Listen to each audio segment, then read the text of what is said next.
For in your understanding of these things you do err, as did they of old in the time of John the Baptist, when he came unto the land preaching unto the people. And the Jews asked John if he was the prophet Elijah who had been sent by God according to the words of the prophets. And thus they were confused as to their understanding of these things. So we all know this part.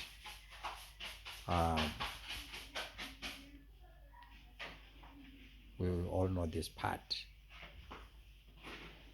And I don't know if you understood what they meant. Are you Prophet Elijah, who they did expect?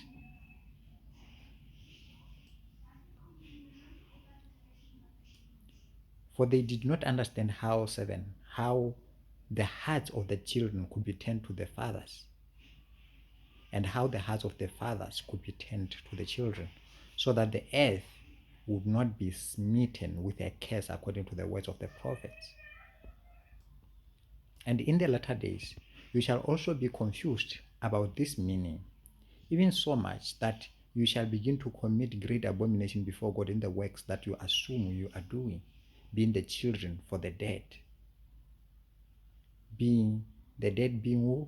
Being your fathers, as we have perceived it through your genealogies, even that you have set yourself up as saviors of the dead, according to your misperceptions and pride. And how do you think that you shall save the dead? Do you think that by your vicarious ordinances you shall save the dead? Yeah, you shall think this to your own damnation, which comes because of your stiff-neckedness, and your inability to understand the truth regarding these things according to the Spirit. And like the Jews of old, you shall crucify the Christ once again in the flesh by rejecting the pureness and simplicity of his gospel. So every time we are stiff-necked and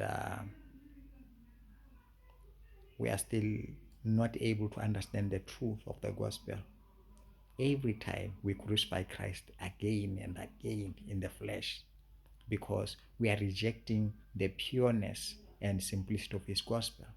We can't accept anything because we are stuck where? With the genealogies, the ordinances of our fathers.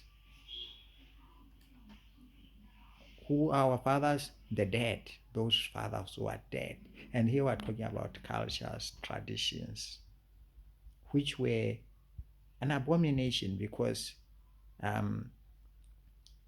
they were according to the misconceptions and pride of our fathers, not the Spirit of God. They were lost, and we stick to that lost cause. 10.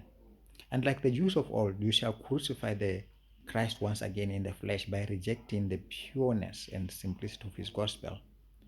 And will you think of yourself greater than he is, in that you can save those who are dead, when even Christ could not save them by his own works in the flesh?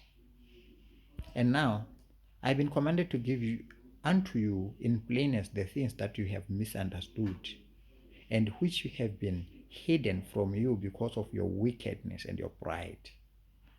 Why can't we understand? Because we are wicked and we are prideful.